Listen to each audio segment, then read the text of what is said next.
حضرت علی رضی اللہ تعالی عنہ گھر میں داخل ہوئے. صبح کا وقت ہے. حضرت علی رضی اللہ تعالی عنہ گھر میں داخل ہوتے ہیں. حضرت علی جب گھر میں داخل ہوتے ہیں تو عجیب و غریب حالت دیکھتے ہیں کہ فاطمہ رو رہی ہے.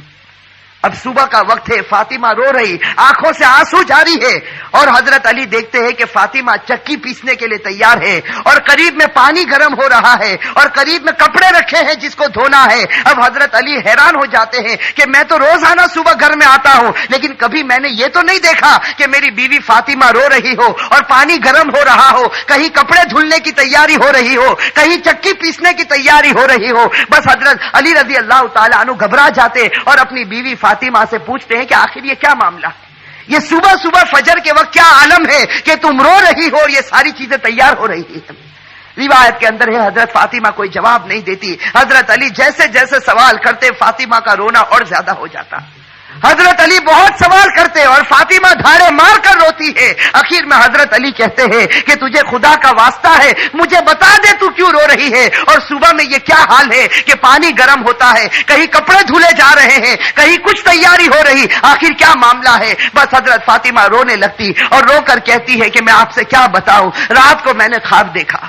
حضرت فاطمہ فرماتی ہے کہ رات کو میں نے خواب دیکھا, خواب میں میں نے میرے آقا سرکار دو عالم صلی اللہ علیہ وسلم کو دیکھا, خواب میں میں نے میرے والد نبی کو دیکھا کہ وہ کسی چیز کو تلاش کر رہے, وہ کسی چیز کو ڈھونڈ رہے ہیں. فاطمہ فرماتی ہے کہ میں نے خواب میں میرے والد سے پوچھا کہ اے میرے ابا جان, اے میرے نبی, تم کون سی چیز تلاش کرتے ہو, تم کس کو ڈھونڈتے ہو؟ تو میرے نبی, میرے ابا نے کہا کہ فاطمہ بیٹی میں تجھے ہی تلاش کر رہا ہوں, بیٹی میں تجھے ہی تلاش کرتا ہوں, میں تجھے ہی ڈھونڈ رہا ہوں. روایت کے اندر ہے کہ حضرت فاطمہ رضی اللہ تعالی عنہا یہ خواب بتاتی ہے اور اس کے بعد اپنے شوہر علی سے کہتی ہے کہ علی, آج میرا یہ آخری دن ہے, میرے نبی نے, میرے والد نے مجھے بتا دیا, اب کچھ ہی دیر میں اپنے خدا کو پیاری ہونے والی ہوں, یہ میرا آخری وقت ہے. حضرت علی رضی اللہ تعالی عنہ دھاڑے مار کر روتے ہیں. روایت کے اندر ہے کہ حضرت علی پوچھتے ہیں کہ اے فاطمہ, ابھی تیرے والد کو انتقال ہوئے 6 مہینے بھی نہیں گزرے, ابھی ان کا غم ہمارے سینوں کے اندر ہے,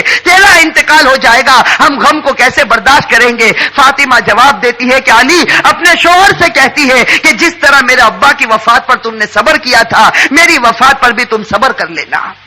میری ماں بہنیں, اصل بات مجھے یہ بتانی ہے کہ حضرت فاطمہ رضی اللہ تعالی عنہا کی طبیعت خراب سے خراب ہونے لگتی ہے, بخار چڑھنے لگتا ہے. حضرت فاطمہ چکی پیس رہی ہے, حضرت علی ان کے ہاتھوں کو پکڑ لیتے ہیں اور کہتے ہیں کہ اب یہ بس کرو, آج تمہارا آخری دن ہے, تم ہمیں چھوڑ کر جانے والی ہو, یہ چکی کو پیسنا, یہ کپڑے دھونا, یہ پانی کو گرم کرنا, یہ سب تکلیف کیوں اٹھا رہی ہو؟ فاطمہ رو کر کہنے لگتی ہے, فاطمہ رو کر کہنے لگتی ہے کہ مجھے تمہارا بھی حق ادا کرنا ہے اور مجھے میرے بیٹے حسن اور حسین کا بھی حق ادا کرنا ہے. میں دنیا سے چلی جاؤں گی, میں چاہتی ہوں کہ چکی پیس کر جاؤں, کپڑے دھل کر جاؤ, اپنے بچوں کو نہلا کر جاؤ, تاکہ میرے انتقال کے بعد تمہیں کسی کے سامنے ہاتھ پھیلانا نہ پڑے, تاکہ تمہیں کسی کے سامنے ہاتھ پھیلانا نہ پڑے. روایت کے اندر ہے کہ حضرت علی ان کو سمجھا کر کھڑا کرتے ہیں, ابھی ان کو کھڑا کرتے حضرت علی رو رہے, فاطمہ رو رہی, اتنے میں وہ پیارے بچے حسن اور حسین گھر کے اندر داخل ہوتے ہیں.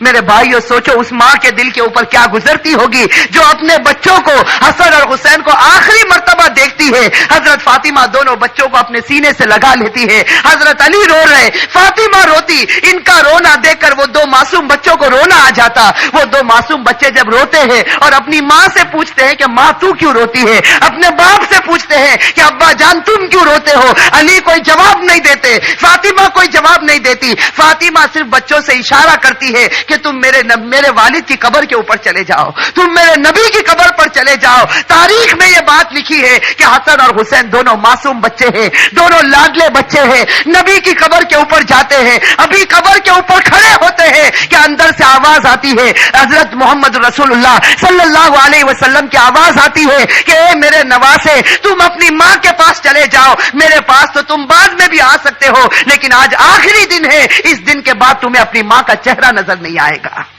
میرے بھائیو سوچو ان بچوں کے اوپر کیا گزرتی. وہ بچے روتے پیٹتے گھر میں آتے دیکھتے ہیں کہ ماں بھی رو رہی, باپ بھی رو رہا, یہ دونوں بچے آ کر رونے لگتے, اپنی ماں کے گلے لگ جاتے. روایت کے اندر ہے کہ فاطمہ کا بخار اور بڑھتا ہے, شام کا وقت ہوتا ہے. اب حضرت فاطمہ کو یقین ہو جاتا کہ اب میرا انتقال ہوگا, اب میرا آخری وقت آ گیا. میری ماں بہنیں کان کھول کر سنے. حضرت فاطمہ اپنے شوہر کو قریب میں بٹھا دیتی ہے. حضرت فاطمہ علی رضی اللہ تعالی عنہ کو قریب میں بٹھاتی ہے اور حضرت فاطمہ کہتی ہے, اپنے شوہر سے کہتی ہے کہ میں 3 بات تمہارے سامنے رکھتی ہوں. میری ماں بہنیں اس بات کو سنیں اور سوچیں کہ ہم اپنی زندگی کو کیسے بدلیں. وہ فاطمہ رضی اللہ تعالی عنہا جو اللہ کے رسول کی لاڈلی تھی, وہ فاطمہ رضی اللہ تعالی عنہا جو اس امت کے واسطے اپنے پیٹ پر پتھر باندھتی تھی, وہ فاطمہ رضی اللہ تعالی عنہا پیشانی پر ہمارے نبی نے بوسا دیا, وہ فاطمہ رضی اللہ تعالی عنہا جن کے بارے میں ہمارے نبی نے کہا سیدۃ نساء اہل الجنہ فاطمہ رضی اللہ تعالی عنہا کہ جنت میں عورتوں کی اگر سردارن بنے گی تو حضرت فاطمہ رضی اللہ تعالی عنہا بنے گی. وہ فاطمہ رضی اللہ تعالی عنہا کا آخری وقت ہے, پیشانی کے اوپر پسینہ ہے, اپنے بستر پر لیٹی ہوئی ہے اور بخار بڑے زوروں کے اوپر ہے. اپنے شوہر کو قریب بٹھاتی ہے اور پہلا جملہ کہتی ہے, حضرت علی سے کہتی ہے, ان کے شوہر ہے قریب میں, معصوم بچے بیٹھے رو رہے, کبھی اپنی ماں کا منہ دیکھتے ہیں, کبھی اپنے باپ کا منہ دیکھتے ہیں. حضرت فاطمہ اپنے شوہر سے کہتی ہے کہ علی معلوم نہیں تمہارے نکاح میں آنے کے بعد میری طرف سے تم کو کتنی تکلیف پہنچی ہوگی. فاطمہ کہہ رہی کہ اے میرے شوہر معلوم نہیں جب سے میں تمہاری نکاح میں آئی ہوں معلوم نہیں میری وجہ سے تم کو کتنا دکھ اٹھانا پڑا ہوگا, تم کو میری وجہ سے کتنی تکلیف اٹھانی پڑی ہوگی. فاطمہ کہتی ہے اے میرے شوہر خدا کے واسطے میرے مرنے سے پہلے مجھے معاف کر دے. اپنے شوہر سے کہتی ہے کہ میرے مرنے سے پہلے مجھے معاف کر دے تاکہ قیامت کے میدان میں مجھے میرے نبی کے سامنے ذلیل نہ ہونا پڑے, مجھے میرے والد کے سامنے رسوا نہ ہونا پڑے. اے میرے شوہر میں نے تیرے حق میں کوتاہی کی, میں نے تیرے حق میں غلطی کی, میری طرف سے تجھے دکھ پہنچا ہے, اے میرے شوہر مجھے معاف کر دے. روایت میں ہے کہ علی دھاڑے مار کر رونے لگتے, فاطمہ کے سر پر ہاتھ پھیرتے اور کہنے لگتے فاطمہ تو غم مت کر, آج فکر میں کرتا ہوں کہ تو نبی کی بیٹی تھی لیکن میں تیرا حق ادا نہ کر سکا, تو نبی کی بیٹی تھی میں تیرا حق ادا نہ کر سکا. اور اس کے بعد علی ایک لمبی سانس لے کر رو کر کہتے ہیں کہ فاطمہ مجھے معلوم ہے جب سے تو میرے گھر پر آئی ہے تجھے 2 وقت کی روٹی کبھی نصیب نہیں ہوئی ہے. میرے بھائی اور روایت کے اندر ہے کہ فاطمہ رضی اللہ تعالی عنہا دھاڑے مار کر روتی ہے اور کہتی ہے, ایک دوسری بات کہتی ہے کہ اے میرے شوہر میرے انتقال کے بعد تمہیں جس عورت کے ساتھ نکاح کرنا ہو کر لینا. فاطمہ کہتی ہے میرے انتقال کے بعد جس عورت کے ساتھ نکاح کرنا ہو کر لینا. اس کے بعد اپنے پیارے بیٹے حسن اور حسین کی طرف کر کے کہتی ہے, اور حسین کی طرف اشارہ کر کہتی ہے کہ علی کے ساتھ نکاح کرنا ہو نکاح کرنا, لیکن ایک رات میرے ان بچوں کے پاس بھی گزارنا. یہ معصوم ہے, یہ اپنا اچھا اور برا نہیں سمجھتے, جب یہ بالغ ہو جائے تو ان کو خدا کے حوالے کر دینا. اور تیسری بات میری ماں بہنیں کان کھول کر سنیں, یہ ہمارے نبی کی بیٹی کی آخری وصیت, ہمارے نبی کی لاڈلی بیٹی کی آخری وصیت. حضرت فاطمہ رضی اللہ تعالی عنہا فرماتی ہے کہ اے میرے شوہر, حضرت علی سے کہتی ہے کہ میرے شوہر جب میرا انتقال ہو جائے تو کسی کو نہ بلانا, جب میرا انتقال ہو جائے, جب میری وفات ہو جائے کسی کو نہ بلانا. حضرت علی بڑے جوش میں آ جاتے اور کہتے ہیں کہ تو نبی کی بیٹی ہے اور تو کہتی کسی کو نہ بلانا. میں تو سارے مدینے والوں کو بلاؤں گا, میں انصار کو بلاؤں گا, میں مہاجرین کو بلاؤں گا, میں پورے مدینے کو تیرے جنازے میں جمع کر دوں گا. حضرت فاطمہ اشارے سے کہتی ہے کہ نہیں, میرے جنازے میں کسی کو نہ بلانا, میرے جنازے میں صرف تم ہوں گے اور میرے یہ 2 معصوم بیٹے ہوں گے, ان کے سوا میرے جنازے میں کوئی نہ آئے. حضرت علی پوچھتے آخر وجہ کیا ہے؟ حضرت فاطمہ رونے لگتی اور رو کر کہنے لگتی ہے کہ میرے والد نے مجھ سے کہا تھا کہ بیٹی پردے میں رہنا, میرے والد نے مجھ سے کہا تھا بیٹی پردے میں رہنا, میں نے میری والد کی بات کو پورا کر لیا. زندگی میں کسی مرد نے میرے بدن کو نہیں دیکھا, میں چاہتی ہوں کہ موت کے بعد بھی کوئی میرے بدن کو نہ دیکھے, میں چاہتی ہوں موت کے بعد بھی کوئی غیر آدمی میرے جسم کی طرف نگاہ نہ اٹھائے. میری ماں بہنیں آج اسی بات سے ہمیں شرم آتی ہے. آج ہماری ماں بہنوں کو کہا جائے کہ بھائی پردہ کر لو, اور ہمارے جوانوں کو کہا جائے کہ تیرا چہرہ ایسا بنا دے جو چہرہ تیرے نبی کا تھا, تو میرے بھائیوں ہمیں پسند آتا ہے؟ میرے بھائیوں ہمارے جوانوں سے پوچھو کہ بھائی چہرے پر داڑھی رکھ لے, ہماری ماں بہنوں کو کہو پردہ کر لے. میرے بھائیوں یہ ہمیں پسند نہیں آتا. بتاؤ اگر نبی سے سچی محبت ہوتی, فاطمہ سے سچی محبت ہوتی جاتی تو فاطمہ کی آخری وصیت ہے کہ زندگی میں کسی نے میرے بدن کو نہیں دیکھا، میں چاہتی ہوں کہ موت کے بعد بھی کوئی میرے بدن کو نہ دیکھے۔ روایت کے اندر ہے یہ تین باتیں کہہ کر فاطمہ ایک عجیب و غریب جملہ کہتی ہے اور ہمیشہ کے لیے خدا کو پیاری ہو جاتی۔ آخری جملہ حضرت علی سے کہتی ہے کہ علی آج میں نے روزہ رکھا ہے۔ میرے بھائیو سنو، حضرت فاطمہ کہتی ہے کہ علی آج میں نے روزہ رکھا ہے، خواب میں میرے والد میرے نبی نے مجھ سے کہا تھا کہ سحری علی کے دسترخوان پر کرنا، افطار انشاءاللہ میرے دسترخوان پر ہوگا۔ بس یہ جملہ کہہ کر فاطمہ ہمیشہ کے لیے اٹھ جاتی ہے۔ روایت کے اندر میرے بھائی اصل بات مجھے یہ بتانی ہے کہ آخرت کا معاملہ بڑا خطرناک معاملہ ہے۔ حضرت فاطمہ رضی اللہ تعالی عنہا کو کفن پہنایا جاتا۔ روایت کے اندر ہے وہ عجیب و غریب منظر تھا کہ جب فاطمہ کا جنازہ اٹھا، 6 مہینے پہلے ہمارے نبی کا جنازہ اٹھا تھا، اس وقت پورا مدینے نے غم منایا تھا۔ آج 6 مہینے کے بعد ان کی لاڈلی بیٹی خدا کو پیاری ہوتی ہے۔ روایت میں جب ان کے گھر جنازہ اٹھتا ہے، جیسے کہ ایک پائے کو علی نے اپنے کندھے پر ہے، دوسرے پائے بڑے بیٹے حضرت ہر اپنے کندھے پر رکھا ہے، تیسرے پائے کو حضرت نے کندھے پر رکھا، چوتھا پایا دینے والا موجود نہیں، علی انتقال کرتے ہیں۔ اچانک صحابی سامنے سے نظر آئے جن کا نام ہم سب ہیں، حضرت ابو ذر غفاری رضی اللہ تعالی عنہ، وہ وہاں پہنچ جاتے ہیں۔ علی کہتے ہیں کہ خدا نے بھیجا ہے اور آج اللہ کے رسول کی لاڈلی بیٹی کا انتقال ہو گیا، تم ان کو کندھا دے دو۔ حضرت ابو ذر غفاری کندھا دیتے ہیں، یہ جنازہ اٹھ کر چلتا ہے۔ روایت کے اندر ہے وہ معصوم بچے رو رہے، وہ علی رو رہے، ابو ذر غفاری رو رہے۔ روایت کے اندر ہے کہ وہ قبر جہاں قبر کو کھودا گیا تھا، اب اس قبر کے اندر فاطمہ کو رکھنا ہے۔ میری ماں بہنیں کان کھول کر سنیں، جب اس قبر کے اندر فاطمہ کو رکھنا ہوتا ہے، حسن اور حسین جو معصوم بچے اپنی ماں کو جب قبر میں رکھنے جاتے ہیں تو بے چین ہو کر تڑپنے لگتے ہیں، جیسے کوئی مچھلی بغیر پانی کے تڑپتی ہے۔ حضرت علی کی آنکھوں سے آنسو جاری ہے، داڑھی مبارک تر ہو گئی ہے، کپڑا مبارک تر ہو چکا، حضرت علی رو رہے، وہ معصوم بچے روتے۔ ان کا رونا دیکھ کر حضرت ابو ذر غفاری رضی اللہ تعالی عنہ کے اندر ایک حالت پیدا ہو جاتی۔ حضرت ابو ذر غفاری برداشت نہیں کر سکتے اس منظر کو۔ حضرت ابو ذر غفاری جب حضرت فاطمہ کے جنازے کو رکھنے جاتے ہیں تو قبر کے ساتھ میں بات کرنا شروع کرتے۔ ابو ذر غفاری اس قبر سے کہتے ہیں، یا قبر، حضرت ابو ذر غفاری اس قبر سے کہتے ہیں، یا قبر اتدری من التی جئنا بہا الیک، یا قبر اتدری من التی جئنا بہا الیک، ہذہ بنت رسول اللہ، ہذہ زوجۃ علی، ہذہ ام الحسنین۔ حضرت ابو ذر غفاری اس قبر سے کہتے ہیں کہ ایک قبر تجھے معلوم ہے ہم کس کا جنازہ لے کر آئے؟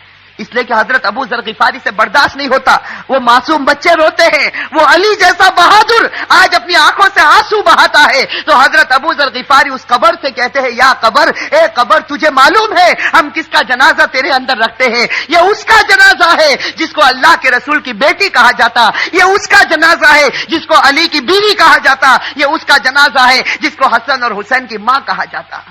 روایت کے اندر ہے کہ ابو ذر غفاری جنازے کو رکھتے، یہ جملہ کہتے ہیں، قبر کے اندر سے آواز آتی، قبر کے اندر سے آواز آتی، یا ابا ذر، اے ابو ذر، ھذا لیس بیت نسب ولا حسب، کہ ابو ذر یہاں خاندان مت گناؤ، یہاں خاندان اور رشتے مت گناؤ، یہاں تو یہ بتاؤ اچھے عمل کر کے کون آیا اور برے عمل کر کے کون آیا۔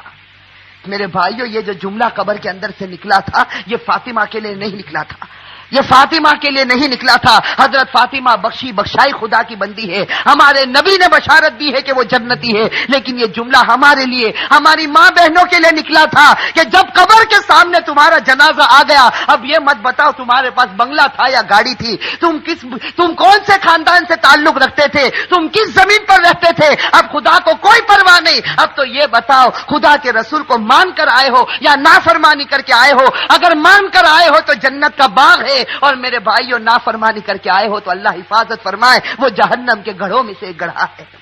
میرے بھائیو، اللہ ہم سب کی عذاب قبر سے اللہ ہم سب کی حفاظت فرمائے۔ میرے بھائیو، آج سچی بات ہے، خاص کر کے میں اپنی ماں بہنوں سے کہتا، آج ہماری ماں بہنیں جب آپس میں جمع ہوتی ہے، دنیا کی باتیں ہوتی ہے، غیبت ہوتی ہے، چغلی ہوتی ہے، آپس کا حسد اور عداوت نکالی جاتی ہے، لیکن میرے بھائیو آج آخرت کے تذکرے ہم سے ختم ہو چکے ہیں، آج موت اور موت کے تذکرے ہم سے ختم ہو چکے۔ میں آپ سے پوچھتا ہوں کہ وہ حضرت عثمان غنی رضی اللہ تعالی عنہ، جب غزوہ تبوک کا موقع ہوتا ہے، ہمارے نبی فرماتے ہیں کہ عثمان تم کتنا مال لا سکتے ہو؟ حضرت عثمان اتنا مال لاتے کہ ہمارے نبی کو کہنا پڑتا، عثمان بس کرو، تم نے خدا کے راستے میں بہت قربانی دے دی۔ اور پھر ہمارے نبی کہتے ہیں کہ عثمان کو قریب بلاتے اور کہتے ہیں کہ عثمان آج تم نے اتنا مال دیا خدا کے راستے میں کہ خدا تم سے اتنا خوش ہو گیا کہ اگر اب تم سے کوئی گناہ ہوگا تو خدا تمہاری پکڑ نہیں کرے گا۔ میرے بھائیوں کیسا سرٹیفکیٹ حضرت عثمان غنی رضی اللہ تعالی عنہ کو ملتا ہے، خلیفۃ المسلمین جو بنے۔